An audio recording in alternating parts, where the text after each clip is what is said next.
Hello and welcome, everyone. This is Kaylin's English podcast. This podcast is designed for English learners. I'm here to help you practice your listening skills. I'm Kaylin, a professional English teacher on italki. How are you today? I hope things are great. Today's topic is sleep. There are many idioms and expressions used to express sleep. We all need sleep, as it is one of the most important things we can do. How much sleep you get influences how you feel during the day, how you function, and your overall health. It can be a person's favorite part of the day. So this episode revolves around sleep. Let us start with vocabulary, used to describe things that can be used during sleep or before we go to sleep. When I think about going to sleep at night, I think of pajamas, also known as PJs. Pajamas or PJs are what you sleep in at night. Not everyone uses them, but they are comfortable clothes that we can wear when we sleep. They can be one item or two items of clothing.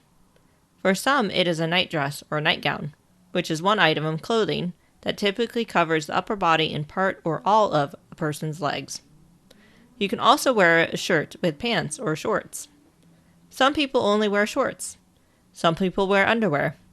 There are many forms of PJs or pajamas. When sleeping, you may want to use bedding. The main thing could be a mattress. A mattress was traditionally made with springs and foam, but now they can be made of other soft, comfortable materials. A mattress is the thing you can sleep on. You may want to protect your mattress, so you can use a fitted sheet. A fitted sheet has elastic areas that are used to keep the sheet on the bed. It protects the mattress. Then you will have a flat sheet. The flat sheet is the thing that you can use to cover your body while you sleep to keep you warm. If you need even more warmth, then you can add things like blankets, comforter, quilts, fleece blankets, and duvet. Where you rest your head is called a pillow. You may have multiple pillows, and they can be covered with pillowcases. With bedding, you can be creative, as it is the centerpiece of the room, and you can buy different colors and prints. I have seen various creative patterns used, such as animal print and cityscapes. I once had a cartoon-looking map of the London Underground with various pictures of landmarks as a comforter and pillowcases. Let's move on to some idioms. First, sleep like a log, which means to sleep very well, without waking up during the night. I slept like a log last night. You must have slept like a log last night. You seem to be in a good mood. I hope I sleep like a log tonight. Sleep like a log is our first idiom, which means sleep well without waking up. Our next one is fast asleep, which means to be sleeping very well. I was fast asleep before you woke me up. You were fast asleep, sorry I woke you. I hope I go fast asleep tonight. The child is fast asleep on the bus. I can hear them snoring. Fast asleep once again means to be sleeping very well. Next is to not sleep a wink, which means to not sleep at all. I did not sleep a wink last night, as there was a car alarm going off constantly. I am not going to sleep a wink, as there's too much on my mind. Did you not sleep a wink, as I kept feeling you move during the night? She did not sleep a wink. That idiom was to not sleep a wink, which means to not sleep at all. Hit the sack is our fourth one, which means to go to sleep. I am going to hit the sack early, as I have a big day tomorrow. You should hit the sack as you seem tired. You can also say hit the hay, which also means to go to sleep. I'm going to hit the hay soon. She needs to hit the hay as she is cranky. Hit the sack and hit the hay both mean to go to sleep. Our sixth idiom is drop off to sleep, which means the moment you start to sleep. I was dropping off to sleep until you startled me. She dropped off to sleep quickly. I need to drop off to sleep soon.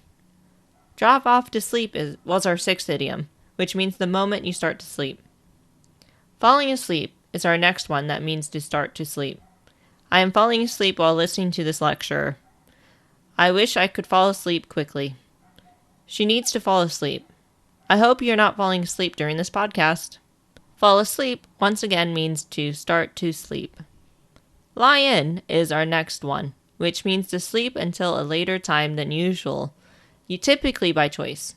I need to lie in tomorrow, as I am exhausted. I'm going to lie in tomorrow to try to feel better, as this cold needs to be gone. We need to let her have a lie in, as she is grouchy. Lion once again means to sleep later than usual by choice. Our final idiom is oversleep, which means to sleep later than usual but not by choice. I overslept last night. Sorry I'm late. Try not to oversleep tomorrow, as I have a lot of plans for us. I enjoy oversleeping when I have no plans in the morning. I overslept and was late for my lecture. Oversleep is our last idiom, and it means to sleep later than usual, but not by choice. To wrap up this podcast, I'm going to go through the idioms and vocabulary from this episode. Pajamas, PJs, nightgown, night dress, bedding, fitted sheet, flat sheet, pillowcases, duvet, comforter, blanket, quilt, sleep like a log, fast asleep, to not sleep a wink, hit the sack, hit the hay, drop off to sleep, falling asleep, lie in, and oversleep. I hope you did not fall asleep during this episode. I also hope you sleep like a log tonight. I'm going to hit the hay now, so I will speak to you next time. That is all I have for you today. I hope you enjoyed. If you'd like more content, then please subscribe to this podcast. You can also support me on Patreon. Find me by typing in Kaylin Teacher. On Patreon, you can gain early access to the podcast and transcriptions. Follow me on Twitter and Instagram at Kaylin_teacher. Thank you for listening. I hope you all have a great day. Until next time, bye!